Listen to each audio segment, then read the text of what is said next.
फतेहपुर घटना पर सियासत की। दरअसल फतेहपुर की घटना सियासी संग्राम में बदल चुकी है। फतेहपुर मकबरे पर छिड़ी है महाभारत। सत्ता पक्ष और विपक्ष में जुबानी जंग छिड़ी है। फतेहपुर की घटना पर डिप्टी सीएम ब्रजेश पाठक का बयान सामने आया है। बोले दोषियों पर सख्त कार्रवाई की जाएगी। ब्रजेश पाठक ने कहा है सभा कानून से खिलवाड़ करने वालों के साथ है। विपक्ष ने उठाए हैं सवाल, दिखा सदन में बड़ा उबाल। दरअसल लखनऊ टू दिल्ली तक छाई है मकबरे की चर्चा। वहीं इस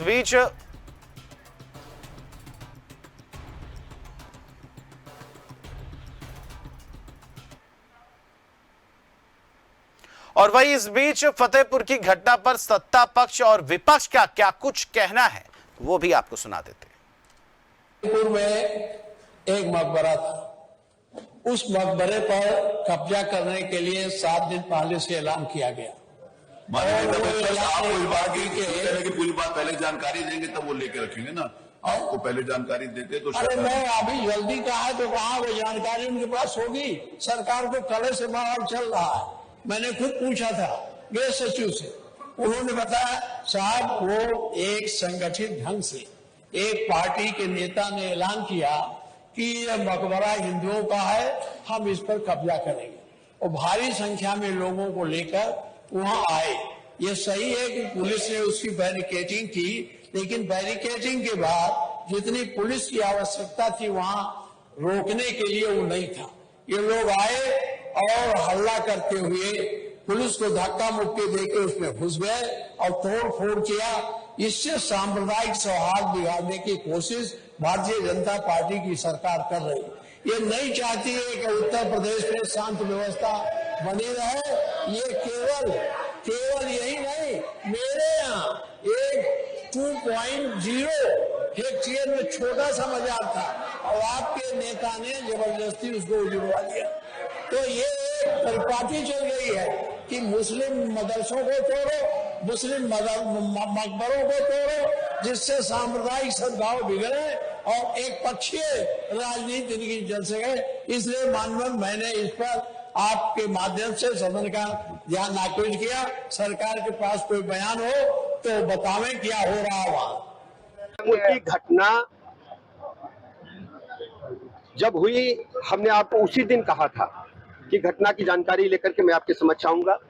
लॉ एंड ऑर्डर हम मेंटेन करेंगे और जो भी दोषी है उनके खिलाफ कार्रवाई होगी, किसी को बख्शा नहीं जाएगा। उसमें सपा के नेता का नाम सामने आया। देखिए लॉ एंड ऑर्डर बिगाड़ने वाले, देखिए आप जानते हैं कि समाजवादी पार्टी हमेशा उन लोगों के साथ खड़ी रहती है जो उत्तर प्रदेश की कानून व्यवस्था से खिलवाड़ करते हैं, छेड़छाड़ करते हैं, दंगे कराते हैं, जमीन दुकान कब्जा करते हैं, बहू बेटी की इज्जत आबरू खतरे में डालते हैं। और भारतीय जनता पार्टी शुचिता पारदर्शिता के साथ लोक नीति के आधार पर जन जन का भरोसा जीतते हुए माननीय मोदी जी की अगुवाई में उत्तर प्रदेश को विकसित राज्य के रूप में स्थापित करने में लगी हुई है। और फतेहपुर की घटना में सियासी संग्राम देखने को मिला है। फतेहपुर मकबरे पर महाभारत छिड़ चुकी है। उत्तर प्रदेश में सत्ता और विपक्ष में जुबानी जंग जो है वो देखने को मिल रही है। फतेहपुर की घटना पर बोले हैं डिप्टी सीएम ब्रजेश पाठक, दोषियों पर सख्त होगी कार्रवाई। ब्रजेश पाठक का आरोप है कि सपा कानून से खिलवाड़ करने वालों के साथ है और वहीं विपक्ष ने उठाए सवाल। इसी पर ज्यादा जानकारी के साथ यूपी स्टेट हेड विजय त्रिपाठी हमसे जुड़े हैं। विजय जी, आपसे जानना चाहेंगे जिस तरह से मकबरे पर अब सियासी अखाड़ा, नई महाभारत उत्तर प्रदेश की अब शुरू हो गई है, क्या कुछ ताजा अपडेट है इस पर?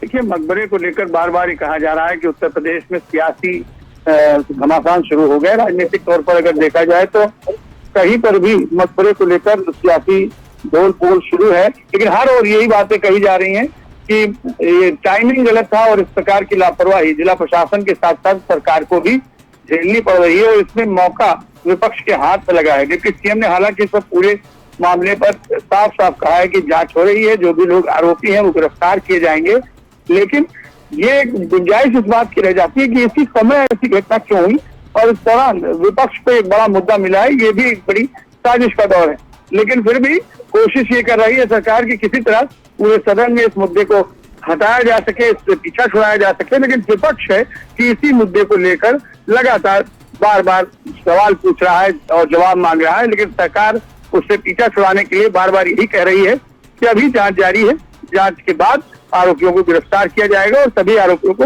जेल भेजा जाएगा। चलिए, बहुत बहुत शुक्रिया आपका विजय जी तमाम जानकारियों को साझा करने के लिए। तो अब डैमेज कंट्रोल में सत्ता पक्ष है, लेकिन विपक्ष इस मुद्दे में लगातार घी डाल रहा है।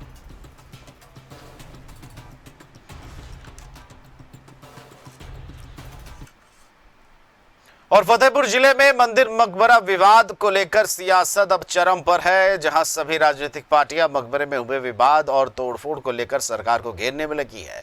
कांग्रेस के प्रदेश अध्यक्ष अजय राय के निर्देश पर एक प्रतिनिधि मंडल घटनास्थल का जायजा लेने जा रहा है। कानपुर जिले के कांग्रेस के पूर्व विधायक और वरिष्ठ नेता बुधर नारायण मिश्रा की अगुवाई में डेलीगेशन जा रहा था और वहीं जानकारी के मुताबिक कांग्रेस के प्रतिनिधिमंडल को हाउस अरेस्ट किया गया है। पुलिस ने कांग्रेस शहर कमेटी के अध्यक्ष आरिफ गुड्डा हिरासत में लेकर के पूछताछ कर रही है। साथ ही कांग्रेस के कई अन्य कार्यकर्ताओं को भी हाउस अरेस्ट किया गया है। फतेहपुर में कांग्रेस जिला अध्यक्ष महेश द्विवेदी के घर भी पुलिस पहुंची है। सदर कोतवाली क्षेत्र का ये पूरा मामला बताया जा रहा है। तो अब सियासत फतेहपुर पर लेकर अब एक नई ओर चल रही है। आज सुबह सुबह हमारे क्षेत्र के थाने की पुलिस हमारे घर को घेर लिया और उन्होंने आग्रह किया कि आप हाउस अरेस्ट हैं, आपको फतेहपुर जाना है डेलीगेशन का लीडर होके। तो उसमें हम लोग को इंस्ट्रक्शंस हैं ऊपर से कि आपको घर से बाहर ना निकलने दिया जाए।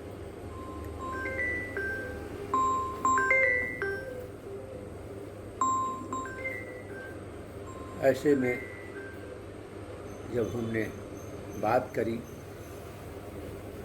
तो उन्होंने कहा हमें तो भाई कुछ मालूम नहीं, हमें तो आदेश है, क्या हुआ है फतेहपुर में हमें भी नहीं मालूम है और आपको घर पे हमें रोकना है।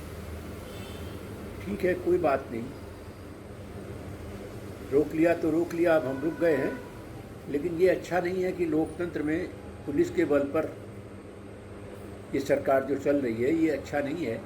आज हम लोग एक डेलीगेशन आ रहा था प्रदेश अध्यक्ष जी और हाईकमान के नेतृत्व निर्देश पर एक डेलीगेशन आ रहा था, जिसमें कानपुर के बुधर नारायण मिश्रा और सुहेल अंसारी, संजीव दरियावादी, ये तीनों पूर्व विधायक हैं। आलोक मिश्रा जी जो वहाँ लोकसभा का चुनाव लड़े थे, अंशु तिवारी जो प्रदेश में महासचिव हैं और कनिष्ठ पांडे जो उत्तर प्रदेश युवक कांग्रेस के पूर्व अध्यक्ष रहे। इनको आना था और मौके में जाना था, देखना था कि यहाँ क्या हुआ है क्या नहीं हुआ है। लेकिन उनको सुबह ही 6:30 बजे कानपुर में ही सबको हाउस अरेस्ट कर लिया गया है। हम लोगों को यहाँ हाउस अरेस्ट कर लिया गया 6:30 बजे से और गुड्डा जो हमारा शहर अध्यक्ष है उसको कोतवाली पकड़ के ले गए, कोतवाली में बैठा ले